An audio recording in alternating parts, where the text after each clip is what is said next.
And I'm James. And this is Hop Tune!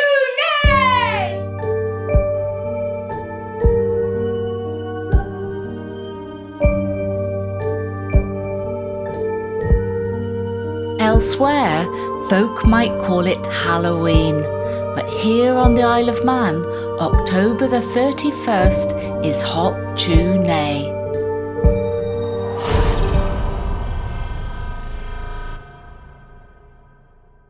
Hop Tune is the oldest unbroken tradition on the Isle of Man.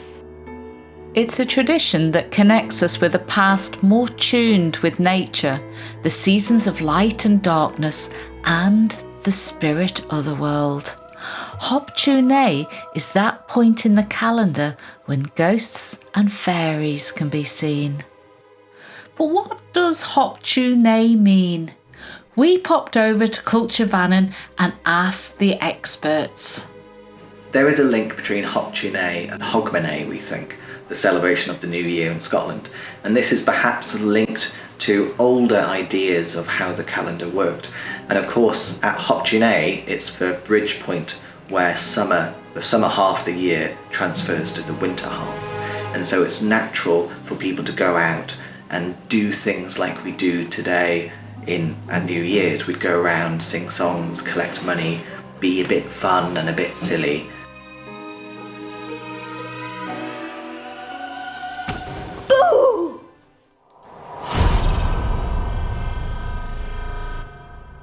True Hop Tuneers always carry a turnip lantern, never a pumpkin.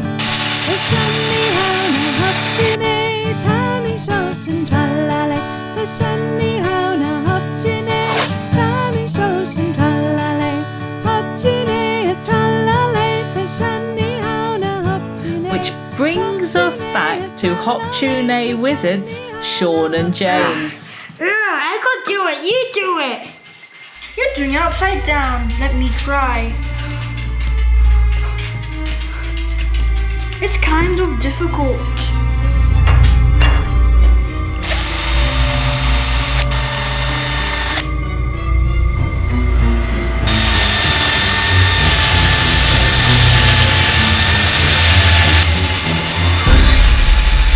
Can you tell us a bit about your friend there? Well, this is the traditional Hop Tune moot, aka a turnip, and moot is like a Manx dialect name for a turnip lantern. The Manx Gaelic name for turnip is a nappin. And for Hop Tune each year, we carve out a turnip or a moot with a spoon, usually with a spoon, and it can either be carved right the way through with a face like this, and it's a bit of a creepy face with a chimney on the top, and then you put a candle inside. But we've also got the tradition more associated with the west side of the Isle of Man, where we have it cut half the way through, and we have traditional symbols associated with the Isle of Man.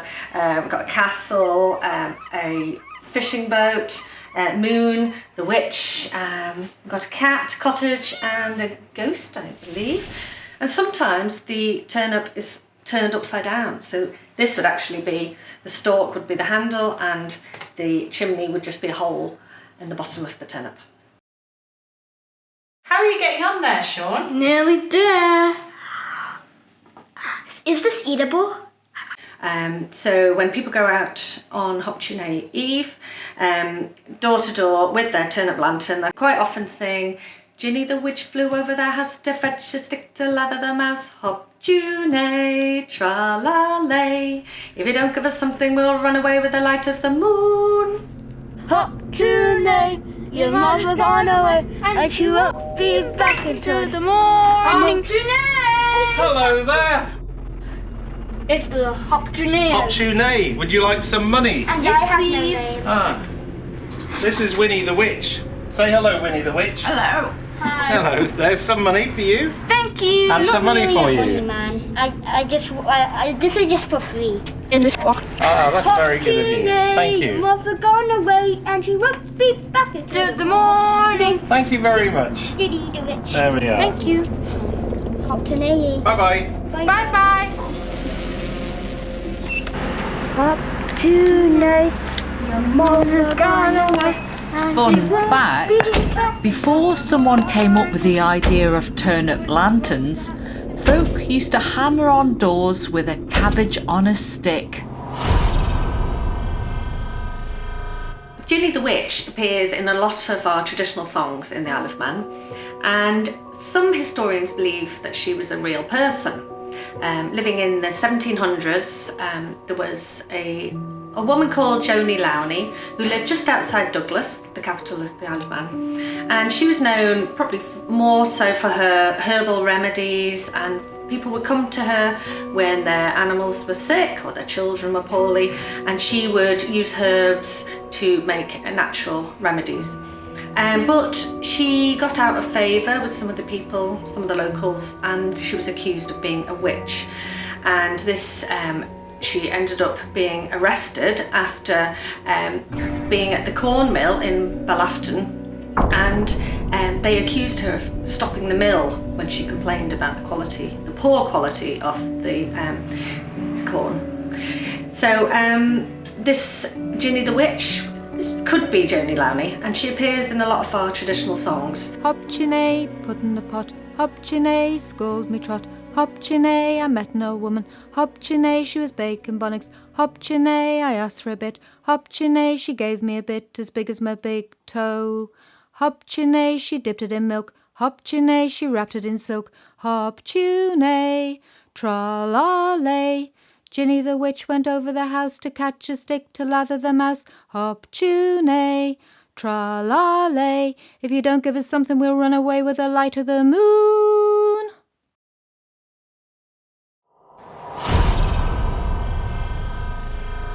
The origins of Hop Chinay and Halloween are firmly rooted in Samhain.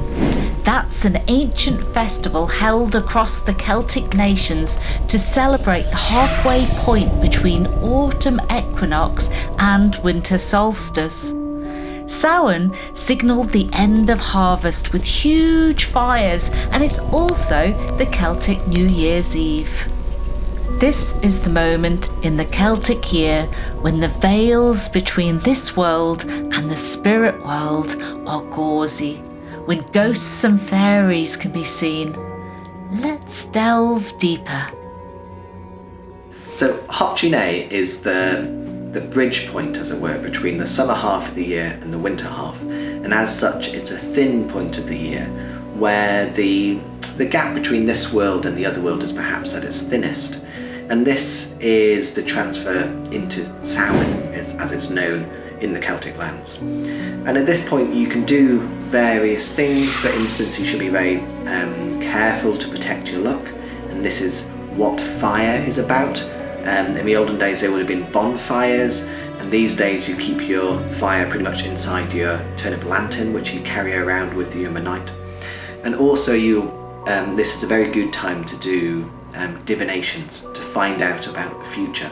And there's various accounts of different things you can do to see into the future, because they say that the future will cast its shadow ahead of itself, and we can see intimation of what will come on the evening of Hop Chinay. So, those wanting to see into the shadows of the future at Hop Chinay to find out the identity of their future husband would bake a special cake called Sodek Valú, otherwise known as dumb cake, so called because they would make it and eat it in silence. Then it was off to bed to apparently see their future beloved in their dreams. Hey! When you go to bed on the 31st of October, don't forget to leave something out for the fairies. The huge fires at the heart of the ancient gatherings for Samhain still flicker inside today's lanterns, be they turnip or pumpkin. When folks from the Celtic nations emigrated to the US, they brought this tradition with them, and there it evolved. Pumpkins were readily available, and easier to carve. Eventually, Hollywood leapt onto the bandwagon, and it's now an international juggernaut of spooky costumes, pumpkins, and trick-or-treaters that have taken over the world. Here on the Isle of Man, Hop Tune celebrations are still steeped in tradition, with a touch of that Hollywood remoulding.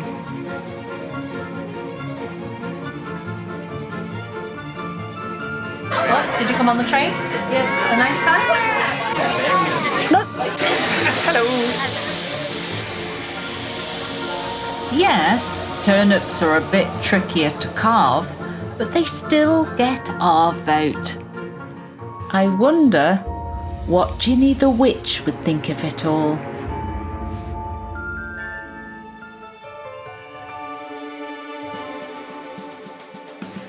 This is the end. Thanks for watching. Please subscribe.